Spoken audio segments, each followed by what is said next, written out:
All right, hello, yo, and welcome to my TNA Genesis review. I know I'm a little bit late on this review, but hey, had some things to take care of. Been a little bit busy and computer was acting up, but I wanted to make sure I actually came and reviewed this show because there's a lot of news coming out of TNA right now. And obviously, in the past week, it's been a lot of news, even coming up this week too.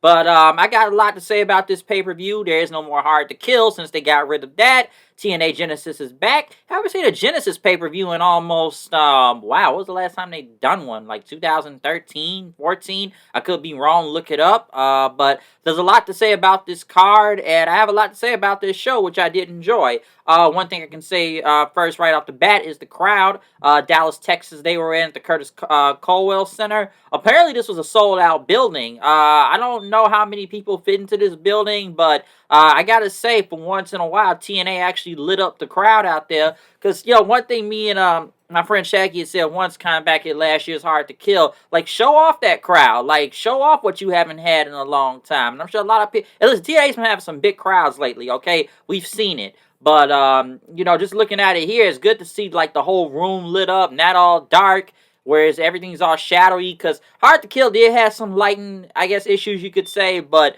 this place was lit up that you could see all the crowd out there. You could see them everywhere. It wasn't just one side, the hard cam where nobody's there and everybody's from behind. Like, the whole building was basically surrounded by fans out there. So, there was a lot of people that came to this show. All right? Now, I don't really have a lot to say about the pre-show. I know they did have like a busted open live stage with Mark Henry. Kind of crazy seeing him in a TNA show. Tommy Dreamer and Dave LaGreca and who else? Gia Miller was out there. I know they just kind of went over a lot of the matches. Next, I know they had Ariana Grace come out from NXT, which then again, I don't even remember the last time she been in NXT. Honestly, the last time I saw her here was in TNA. So obviously, she's got the NXT like kind of like sash on and whatnot. And listen, I'm gonna have a lot to say about this whole partnership that TNA and WWE are doing, even though it's just kind of continuing on right now. But I'm going to say something about that in a second.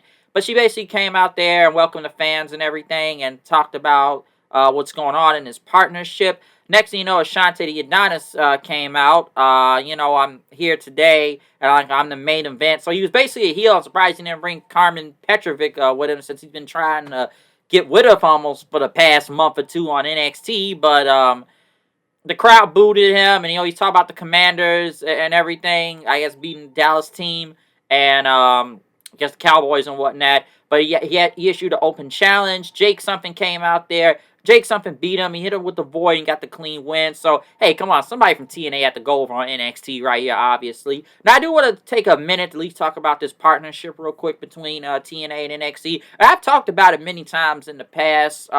This has been going on for months. Okay, kind of died down a little bit, but we've seen this go on since, when Jordan Grace entered the Royal Rumble last year. And then, we saw NXT people show up on TNA and TNA people show up on NXT. And looking at this, official partnership they got going on right now, I know a lot of people kind of wonder where this is going to lead to. Some feel like that WWE maybe giving TNA resources, or I don't know, ways to produce the television. I got to say, the production is really upgraded nowadays in TNA, but I don't know. Some people believe it's going to get a TV deal. I've said it before about a lot of TNA people going to NXT, and I kind of... This is the main thing I've said about it. I'm not trying to see WWE buy out TNA or just take all the top talent. Because, listen, when you look at the end of the day, NXT, it's not even they sent the top NXT people over there, the TNA. NXT is developmental at the end of the day. We know that. But at least send more of the well-known names that are really over like that from NXT to TNA than the ones we had seen in recent times. Yeah, I know they got a deep women's division down there in NXT, which, yeah, they kind of sent some people for Jordan Grace to kind of kill off here and there. But, given a lot of TNA people we've seen on NXT, it's been a lot of top ones. Obviously, Jordan Grace, Joe Hendry. Hell, we've seen the Rascals on there.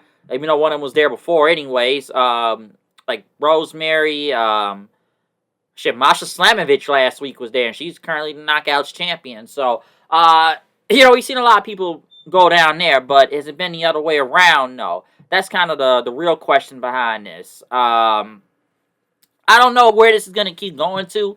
I hope this doesn't end out like, some say when WWE worked with Evolve. And my friend pointed this out because look what happened to them. They went out of business. So, like I said, I've always been kind of skeptical about this partnership. I think it's better than the AEW one because, listen, we all saw what happened. I'm having trouble hearing. Can you say that again? Wow, Alexa, interrupt me while I'm doing a review. That's kind of crazy, but Alexa, stop. But as I was saying, no, it's better than the AEW one. We saw what happened with AEW and TNA. We saw how AEW just kind of literally little bro TNA or Impact. It was same company, but we saw how they just kind of made them look like idiots, and it was almost like, TNA Impact just give, and they never really got anything back. We saw how bad that was. Yes, I remember Kenny Omega and it brought a quick ratings boost at the time, but it really made a lot of people in TNA look bad. It made Rich Swann never really recovered from a lot of this anyways. Hell, we seen Tony Khan was coming out there burying TNA almost every week on their own show.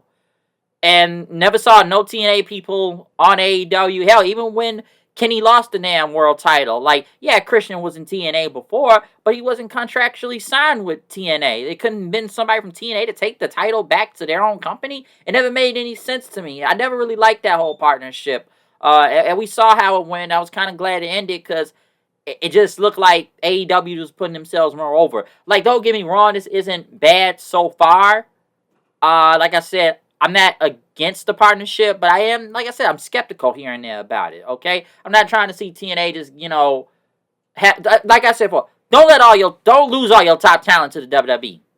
That's all I'm going to say. Because I know it's a lot of people in TNA that are apparently on their way out the door. Obviously, from this, especially after this pay-per-view. Like, we know that a lot of people are literally on their way out the door. A lot of people kind of point out there were a lot of Scott D'Amore people. Hell, it's been people that left and already on WWE television. Hell, we just saw PCO on a GCW show destroying the digital media title, I guess, because his contract just ran out lately, so he's not with them anymore. But, it's a lot of questions into this. I don't think it's bad, but I do feel like TNA should low-key watch out here and there, too. But, hey, I could be wrong. We'll see, but you've seen patterns like this before. Come on, you never know how this is really going to go. But moving on from the whole partnership talk, I know it was Leon Slater versus Frankie Kazarian. Kind of crazy, the sign guy was out there. But I know they had JDC on commentary. Basically, it was a good match, a good opener, a good pre-show. Ended up with what was it? Slater doing like that, try to go for a 450, but Kazarian put his knees up. Basically just held on to the tight stand and got the 3 count and got out of there. So it was a good opening match. Obviously, Kazarian still got the call your shot trophy thing, so you never know when you can try to cash in for the world title. But, it was a good opening pre-show match. Right after that, we actually get to the main pay-per-view. And, Mackenzie Mitchell was now back with the company, I see. Mackenzie Mitchell did work here before. I know she worked in the back. She wasn't in NXT, but got let go from there. But she is the ring announcer. I don't know what they said it was for the night and whatnot. But basically, Josh Alexander's wife, Jay Chung, I believe, was the ring announcer. But she's on her way out the door, apparently. So I guess Mackenzie Mitchell's now been brought in as the announcer now. I know they started off with the national anthem. And we kicked it off with Moose versus Ace Austin for the X Division title. Obviously, Matthew Redwald and Tom Hannafin were on commentary. A good opening match. Definitely enjoyed it. It's kind of what I expected out of these two. It was going to be a really good match. Okay, I really liked it. Obviously, Moose had the system out there. I know he ended up being like the go to hell onto Ace Austin, but he tried to go for another one. Ace hit a big Hurricane Run. I thought it looked pretty good, and he went out to the floor. And then next thing you know, you see Johnny Curtis kind of coming out there then, and Moose ended up spearing him. Ace hit the fold on the Moose to the outside of the ring. Next thing you know, Eddie Edwards and Brian Myers come out then, and then they end up just kind of, Ace Austin just jumps off out of the ring, then diving onto them.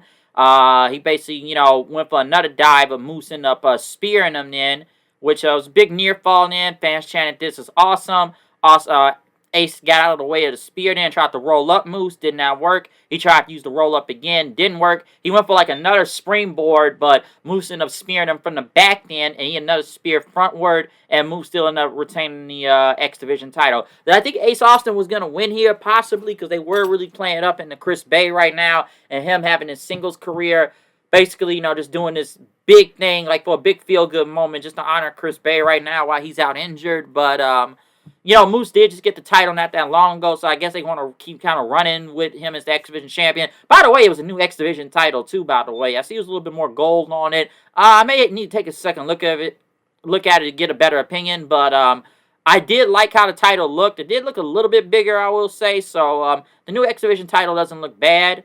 Right after that, though, well, literally right after the match, the System started to try to go after Ace Austin, but Steve Macklin with new music and Eric Young coming out there, basically going after Eddie Edwards and Brian Myers, since it was a tag match then after that, which honestly, I don't know if we really need to make the pay-per-view.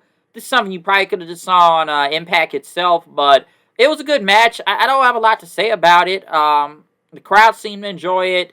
Macklin ended up hitting like the KIA onto Brian Myers for the win, so it was a good match. Like I said, I know they've been having EY and Macklin as a team for a minute. Don't know if one's going to turn on the other, but they've been teaming each other, kind of going against the System lately. And yeah, they end up just kind of going over the System, even getting past Alicia Edwards trying to get involved in the match several times. But they got the win, but could have saw this on TV though.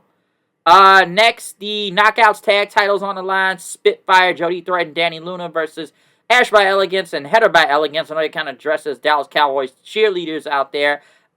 Honestly, it was a good match. And I really enjoyed it. But, here's the problem when it comes to the Knockouts tag team division. There's literally no tag teams, okay? But Spitfire and Ash by the Elegance duo or team and whatnot. Because they probably could have switched the titles right here. I kind of thought that was going to happen. It was a good match, and what? I think they got the win on Ash, I believe. She ended up taking the pinfall, if I'm not mistaken. So yeah, Jody Threat got the win, but there's no tag teams. Because it's like, Spitfire won, but who do they face next? Because most of the Knockouts tag teams just makeshift tag teams. And maybe the whole Alicia Edwards and Masha Slamovich thing never made any sense to me. Like, why are they even a team? Like, why? And it's like there's literally no other teams around. And you kind of beat the only team that was kind of new. So I'll say this about the whole partnership with WWE then. Especially this NXT mostly. You know how deep the women's division down there is in NXT. So they could send some team up from there and put them on TNA Impact. So, because right now I don't know any other Knockouts tag teams than the two I just saw. And we've not seen this before. It's like, what tag teams do they have? It's not really any around. So, yeah, Spitfire got the win, but who do they really face next after this? Frank Kazarian was in the back and talked about his win. Now he's focused on the TNA World title, so he's going to be watching that main event real closely tonight. Next, Jordynne Grace went against Tessa Blanchard. Obviously, this was, I guess, Jordynne Grace's last match in TNA. I think we all know she's going to the WWE, and let me say this. Despite my personal feelings, when it comes to Tessa Blanchard and whatnot, you can't sit here and deny this was one hell of a match from both Grace and Tessa. Like, shit, it got like 20 minutes out there, if I'm not mistaken, too. So, they went out there and they killed it. The finish looked kind of weird, though, when it comes to turnbuckle pads and whatnot. But I did enjoy this match. This was great. Like I said, I really liked it. Obviously, Tessa's, I guess you could say that some fans were with her, some fans were not. But obviously, you heard the "she's a racist" chant. Which, come on, you kind of expected that was gonna happen. Okay, you really knew, because I talked about Tessa coming back to TNA back in the end of the year review. I am really still kind of a bit skeptical on it. Now, like I said, I do believe people do deserve a second chance. I just really don't feel that she really earned it. Now, at the end of the day, it is important that she did apologize to La Rosa Negra. So, we already know that is squashed. There's photos out online. We know that. That's one of the main things. But, racist stuff aside also, we already know Tessa's attitude and I guess what backstage behavior that we've heard multiple times. And from, other wrestlers, a lot of them that we've seen in WWE. Well, Chelsea Green really don't give, like say, hey, giving Tessa no pass here. But we know about a lot of her attitude problems and why she's been let go from multiple other companies. And, she got let go from WOW. And basically was kind of blackballed for a while. I think just in Mexico most of this entire time. So, a lot of people want to do, can you really even trust Tessa Blanchard? And a lot of people do feel like that this whole partnership with WWE, this is a way to get Tessa in the WWE. I don't know if that is true all the way, but I've heard that idea get thrown out there multiple times now. So I've been hearing that a lot lately. Like maybe Tessa's back so she can just kind of someone go through TNA to get in the WWE, given this partnership and whatnot. But like I said, I'm not really surprised by the she's a racist chant. So you can't sit there and act like come on, you kind of knew that was gonna happen, okay? But like I said, personal feelings aside, this was a great match. And I gotta say, both these women went out to try and kill each other. I will say that they definitely went out there, like literally just crazy moves, I should say. Now the finish was kind of weird with the whole turnbuckle thing, because Tessa ended up pulling off one of the turnbuckle pads off, but then it kind of just went back, and I guess Tessa bulldog Jordan into the turnbuckle, which was supposed to be exposed, but it wasn't. But they had to do it again on the. It's like this. She tried doing the lower turnbuckle, but then she had to do on the middle turnbuckle. Then it is kind of weird seeing it the second time because the referee is literally looking at her pull the turnbuckle off and go into it. So it doesn't really make a lot of sense. She ended up hitting the Magnum for the finish. So yeah, Tessa ended up getting the win, which I'm not really surprised. Like I said, we know Jordynne Grace is on her way out the door after this, but like I said, her contract's already up anyway, so don't be surprised if you see Jordynne Grace in the Royal Rumble coming up later in the month and whatnot, or next month, I should say. But come on, we already know she's on her way out the door. Some would say this is probably the match of the night, and like I said, this is a hell of a match to go back and watch, okay? Great match. You know where you've seen these two face each other in the past before, so you knew how great this was going to be going into this match. I will say one more thing before moving on. I know a lot of people kind of pulled up the clip online of everybody kind of congratulating Jordynne Grace, kind of just, thanking her, knowing she's on her way out the door. And maybe the video clipped right here, but you could see her kind of walk past Tessa, not even trying to hug her, but basically hugging everybody else. I was like, damn, I already had to put you over, but we ain't cool. We just had to do our jobs out there, basically. So even though they said they been friends, which I know in the past they're friends, but hey, that was a few years ago. This is now. Things can change. Time can change. So, I don't know. I just saw that clip online and everybody was talking about it. But moving on, though, we had Josh Alexander versus Mike Santana in an I Quit match. The Northern Armory was banned, even though this is a no DQ anything goes match. Anybody could come out, but hey, I don't know. I did enjoy this match. They did beat the hell out of each other. Obviously throwing each other back and forth to the barricade and whatnot. There was one thing that kind of funny when Josh ended up hitting a big belly suplex onto Santana onto the ground and whatnot, and I heard somebody say man, Alexa Hurt says it does, asshole. Of course it hurts, but like I said, you obviously got weapons involved and stuff, steel steps and everything, even throwing each other into the ring post. The referee's asking Santana if you want to quit, and he says, no, God damn it, get that out of my face, get the hell away from me. And he says, I don't quit, and, the fans getting behind it, and Josh is doing everything he can by just taking steel steps and just slamming, Santana into it, and Santana saying, get that mic out of my face, and Josh just took a chair then, just hitting Santana in the bad knee with a chair, and he said, ain't no quitting my blood, and even pulling out some zip ties then, getting ready to, handcuff him like before. And just, he starts beating his head then, and there's some little blood coming from his head after that. Even hit a big C4 spike, which Santana ended up getting up, and, he a buckle bomb after that, and, still fighting back, actually getting the upper hand off of Josh then, end up hitting the spin the block then, and Josh said, no, I'm not going to quit. and Santana ended up getting the zip ties then.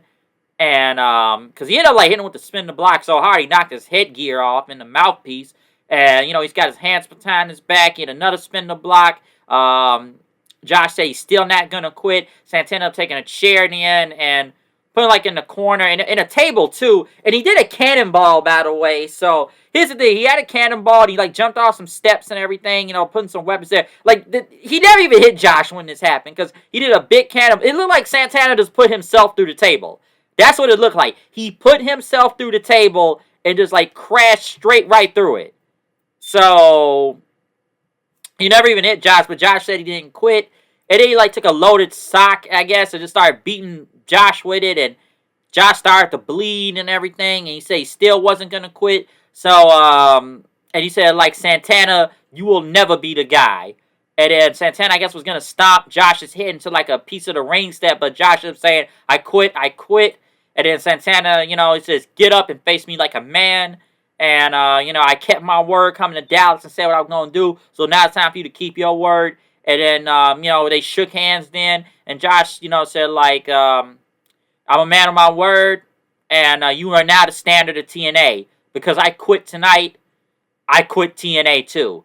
Now, we all know Josh is on his way out the door too, apparently. I believe his contract comes next month. But I think he's still here for the rest of the month. So, I don't know where Josh Alexander is going to go. I don't know. I think this match really did help Santana. It elevated him well. I think they're going to push Santana towards the TNA World title at some point. They've really done a good job at of booking Santana ever since he came back to TNA. They really have, especially to make him into a main event guy. And beating Josh Alexander, who's been like a standard, a flag bearer here in TNA for multiple years now, this was a great match to do it upon. So, I don't know if when is Santana going to go for the TNA World title, when he will get his shot. I don't know. It could be at the next pay-per-view. I think they should wait till maybe Slammiversary to do it, possibly. I don't know when. But it's going to come at some point. Josh, though, like I said, I don't know where he's going to next. But, yeah, his contract is almost up, so I'm wondering where is he going to go? Is he going to go to WWE? Hell, if I was crazy enough to say it, what if he just end up in NXT and back to tagging with his tag team partner Ethan Page and they reform the North? I don't know, but I'm just taking a guess. Because remember, Josh was supposed to be gone like over a year ago, but they extended time to his contract. But at least they had plans for Josh and still had him on TV doing stuff and whatnot. But I think he just wants to explore the outside of TNA and, we'll see what happens. I don't know if he'll end up in WWE. I don't know if he'll end up in AEW. I don't know where he's going to go. I don't. But him say he quit TNA like that, let's see what happens. But it's already been reported he's on his way out the door anyways. Right after that, we had the TNA tag titles on the line. The Hardys versus the Rascals. Before this match even started, the NXT Tag Team Champions came out. Axiom and Nathan Frazier, who basically came out and sit and watched this match. Obviously, the Hardys were going to be super over right here. It's Matt and Jeff. What do you expect? I enjoyed this match. I've said before, the Hardys moved better here than what they did in AEW. So, I don't know. Kind of crazy when you think about it. But I did enjoy this match. Obviously, I know, Winston up, like, doing a big kick on to, like, the Hardys, kind of knocking Axiom and Frazier. Next thing you know, the Rascals start arguing with, Axiom and Frazier in, which they ended up get called to the back after that. Security came. But, right after that, then, I know they were kind of going back for the Hardys, trying to hit the finish on them, but Matt ended up hitting, like, the twist of fate. Jeff hit the Swanton bomb and won the match from there. So, the Hardys still retain the TNA Tag Team titles, beating the Rascals. So, really good match here. So, I didn't think the Hardys were even going to lose anyway. So, I already kind of knew they were going to still retain the Tag Team titles. Like, I guess that meant... How long have they had them now? Like, for about a month or two? So, they haven't really had them that long. Yeah, they won it Bound for Glory. They won it back in October. What am I talking about? But, yeah, they've had it, like, for a few months now. So, obviously, their reign continues as TNA Tag Team Champions. I know they end up announcing Rebellion's going to be in Los Angeles, California. That's coming. They also announced one thing, and this is a big deal coming this Thursday, because even I'm going to be watching this Thursday. TNA will be live this Thursday, not taped, a live episode. And I know they announced it's going to be Axiom and Frazier versus the Rascals, but the fact that TNA is going to have a live show and Wow, how many years has it been? Like, I think they said it's been almost 7, 8 years, and I think since the days of Pop TV, they haven't had a live episode of TNA. I don't really think they have since then. I think that was the last kind of network they were on that had live television. Because remember, they were on that Honey Network, and it's not like Access TV has been live when it comes to TNA. So this is the first time in a long time that TNA will be live, a live episode, not taped. Because it's been taped. The only thing that's ever been live is the damn pay-per-views, okay? That's the only thing that's ever been live. Everything else has been taped at this point. But a live episode, that's a big deal, especially in the past 6, 7 years. Looking forward to that this Thursday. Next, we have the Knockouts title on the line. Masha Slamovich versus Rosemary. And a Clockwork Orange House of Fun match. I honestly don't even know why it needs to be a Clockwork Orange match with just multiple weapons involved. I thought it was kind of random. Raven just showed up on Impact with Rosemary just to make this match. But like I said, we got a whole bunch of weapons out here in this match. So you already knew what's going to go nuts. I know Rosemary, kind of spraying green mist into Masha, which they had to get some water, I guess, wipe her face off with it. What else? We had tables outside, which is like Rosemary, I think she knocked Rosemary onto like a table ringside then. Janice gets it. By the way, they pulled out Janice, by the way, Abyss's weapon. And Rosemary just takes the weapon, like the whole board of nails, trying to, stick Masha with it, hitting her in the gut. Even, just trying to rub it across her face. She ended up getting some thumbtacks in, going to the back, bringing thumbtacks out, putting it onto the stage. But you kind of hear the crowd say, "We can't see," and whatnot. And, Rosemary, what did she do? Like, she put thumbtacks and just threw Slamovich onto the thumbtacks. I know it was like a barbed wire board they even brought into the ring. Masha hit a snowplow onto the barbed wire board, but it was still a near fall. Right after that, I was like, I think that went back onto the barbed wire board again. I think she double stomped Rosemary into it. And then they had a ladder then, I remember, which she tried to climb the ladder. And Rosemary... This was a scary spot right here. Because there's two tables on the outside, right? Rosemary pushes Masha off the ladder. And she only hits like one of the tables. Almost like she didn't even land all the way on the first table. Like, she missed the whole second. But the way Masha landed, pretty scary sight right there. Because it didn't look clean, okay? It like she could have just hit her head on the table right there on the second one without it even breaking. That looked really brutal to watch. I'll admit that. That was a tough one to kind of see right there. But, she ended up going to the floor, which was still another near fall. Rosemary ended up putting some chairs into the ring, placed up after that.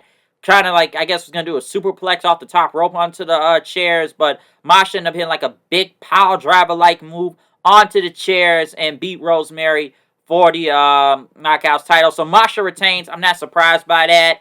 I didn't think Rosemary was going to win. But then next thing you know, they had NXT Cora Jade come out and, basically having a stare down with Masha, which I figured this was going to happen because Masha was at NXT last week, and they did show Cora watching her. I honestly don't even really want to see this match. I just don't.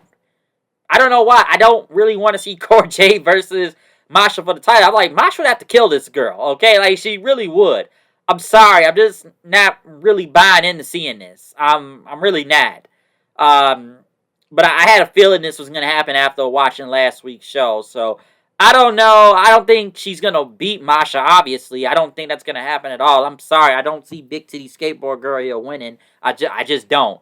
But, yeah, I'm not saying I'm really looking forward to that. But, yeah, Masha retained the title. So, just hardcore crazy match. Scary spot near the end. So, honestly, I don't even know why this even had to be a Clockwork Orange match. I really don't know. So, I don't know if it was for the sake of having it just because, but I really don't know, okay? But maybe because it's Rosemary's gimmick of just being Demon Assassin and Killer, and I guess she hadn't had the title in several years now, so I don't know. But, next thing you know, they had showed Santino with, the rest of the Busted Open crew. Since they were cleaning the ring out, they ended up having Ryan Nemeth come out saying, "My brother," several times, and Santino ended up banning Ryan Nemeth from, the main event, so security escorted him back to the back. This is just to fill up some time. And then we got to the main event finally.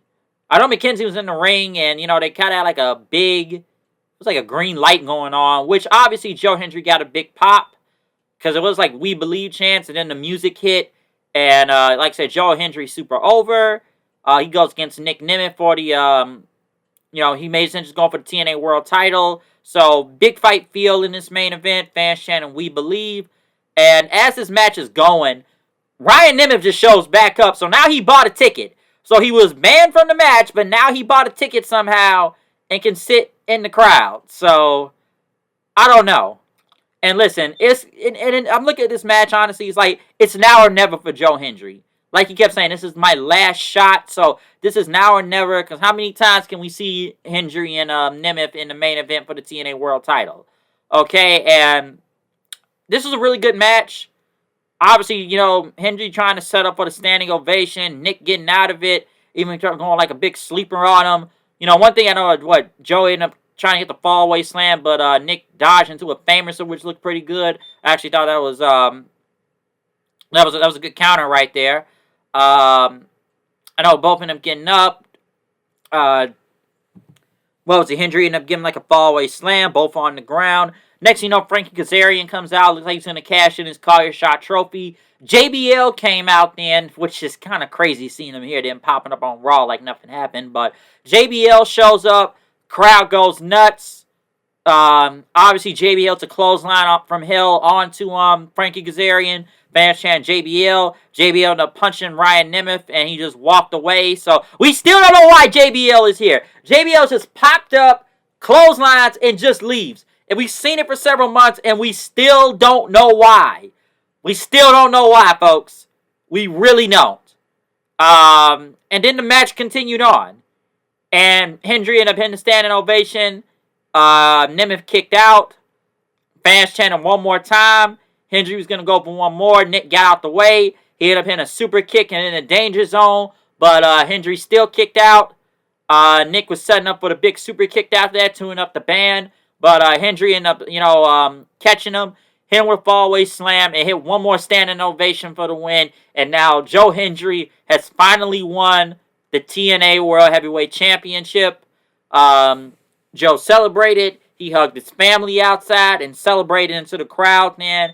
As, fans was just singing the song and chanting "We Believe." So, solid main event. I'll say that. You could say it's a little bit overbooked. Obviously, Nemeth out there and Kazarian out there and JBL. Basically, like what happened to Bound for Glory, really. Kind of damn did the same thing. Like, I was like, it was really like Bound for Glory.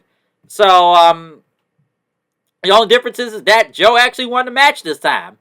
Also, this was the main event, too. I always thought it was a reason why it wasn't the main event back in Bound for Glory, but given it's the main event at Genesis, I think people are really expecting the big title change to, send the people home happy. Okay? They really were. So, Joe Hendry does get the TNA World title right here. I'm sure everybody now believes Joe Hendry will pop up in the Royal Rumble coming up later on with the TNA World title. So, we'll see what happens. But at least I can say right now, Joe Hendry isn't leaving TNA, I guess, anytime soon now, while he is the TNA World Heavyweight Champion. But well-deserved. Like I said, the guy's been over. Like I said, this guy's been over off of a song and just the stuff he's been doing on TNA and popping up on NXT too, which helps. So, we know how over Joe Hendry has gotten, especially organically, into the main event. And fans are happy to see it. So, I definitely enjoyed the match, though. A really good, solid match, but I expected, like, the run-ins to happen. Like, you figured, come on, Kazarian or JBL and others were going to pop up anyways. So you already know what was going to go on here. You really did. But, overall, this pay-per-view, though, I definitely enjoyed it. I thought Genesis was really good. Like I said, good feel-good moment at the end with a new TNA World Champion, Joe Hendry. Definitely enjoyed Grace and Blanchard. Like I said, it's Grace's last match in this company. So, like I said, I think we already know she's on her way out the door from here. I did like the tag match. With the Hardys and the Rascals, I thought the X Division title match was really good, too. I definitely enjoyed the I Quit match with Josh and Santana. Obviously, they building Santana up. So, like I said, this was a really good, solid pay-per-view. I think TNA had a really good pay-per-view out here. Like I said, it was a bigger crowd.